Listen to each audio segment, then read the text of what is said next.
Good afternoon, everyone. I'm gonna just keep it here. Good afternoon, everybody. This is Ava. She's 16 years old.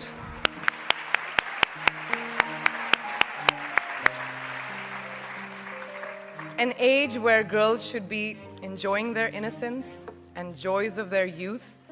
But she, at such a tender age, understands the importance of being a voice for her peers, an advocate for young girls and women around the world who may not have the opportunities that us sitting over here have. So receiving this honor from a hero like her makes this so much more exceptional. So thank you.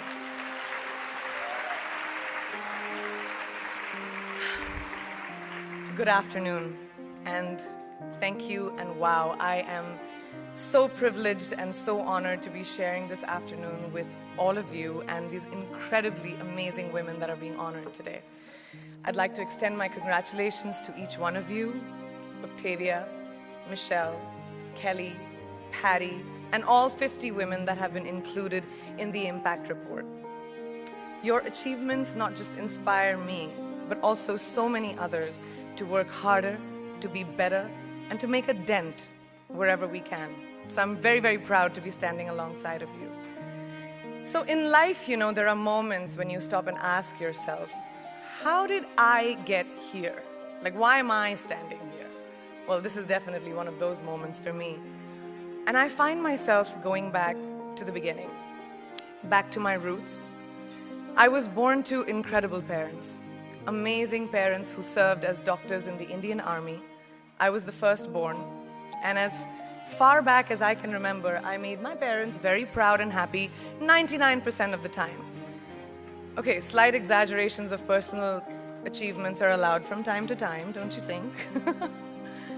My brother was born a few years later, and even then, nothing changed for me. We were both given equal opportunities, and I want to emphasize this. I want to really emphasize this for you because I don't think a lot of people might understand that being equal might seem very normal. But where I come from, India, and a lot of developing countries around the world, more often than not, this is an exception. It's actually a privilege. My first experience of the glaring disparity between boys and girls came at a very, very young age. I grew up in a middle-class family with extremely philanthropic parents who constantly reminded me and my brother how lucky we were and how giving back to those who were less fortunate was not a choice. It was a way of life. Simple. I was 7 or 8 years old when my parents started taking me on these visits in a traveling clinic to developing communities around and villages around the city that we lived in called Bareilly. We were packed into this ambulance, and my parents would provide free medical care to people who couldn't afford it. My job at the age of 8 was assistant pharmacist. So I would count all the medicines, put them in an envelope, and give it out to patients. And I really took my job very seriously, very seriously. But the more I went on these expeditions, the more I began to notice the simplest things that distinguished a boy from a girl or a man from a woman. For example, girls were pulled out of school when they hit puberty because they were considered ready for marriage and babies. That's 12 and 13, while boys still enjoyed their childhood. Or basic human rights such as healthcare were denied just because they were women. Let's call this whole experience trigger number 1 for me. Fast forward a few years and many, many triggers in between. Like a producer-director, for example, early on in my career, I must have been about 18 or 19, telling me that if I didn't agree to the ridiculous terms or painfully low salary in his movie, that he would just replace me.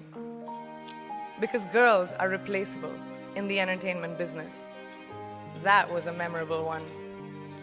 Made me decide to make myself irreplaceable. But I think what really moved the needle for me and ultimately led me to create the Priyanka Chopra Foundation for Health and Education, and around the same time partner with UNICEF, was an encounter with my housekeeper's daughter. About 12 years ago, I came home from set early one day, and she was sitting in my library reading a book. And she must have been 8 or 9 years old, and I knew she loved reading. So I asked her, I was like, it's a weekday, why aren't you in school? And she said, oh, I don't go to school anymore. So I went and asked her mother, and I said, you know, why isn't she in school? And her mom said that her family couldn't afford to send her and her brothers to school, so they chose the boys. The reason, she would eventually get married and it would be a waste of money. I was completely blown, and it shook me to my core.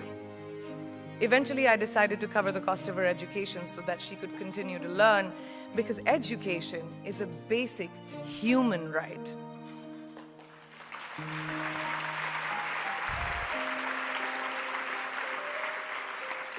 And a huge necessity, especially today.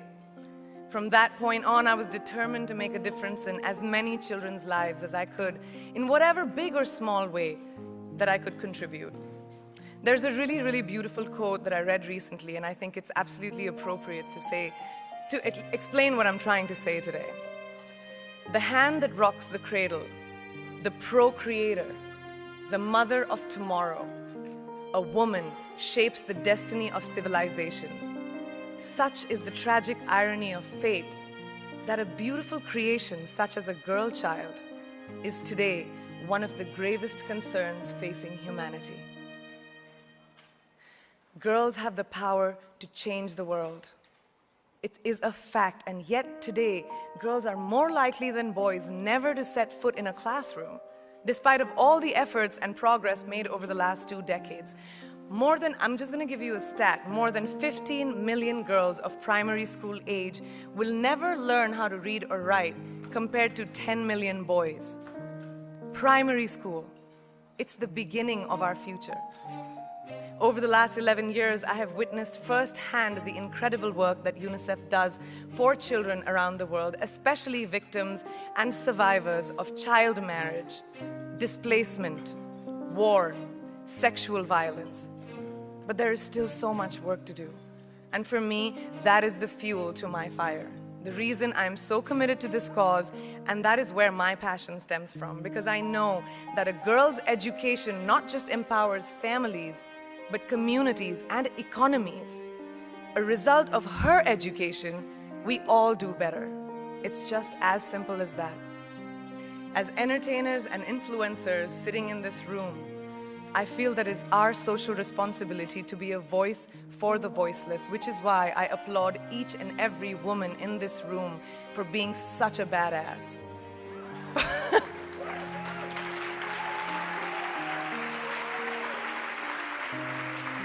For using your platform and your voice to contribute to change, and for ensuring that there is not even one lost generation as long as we are alive.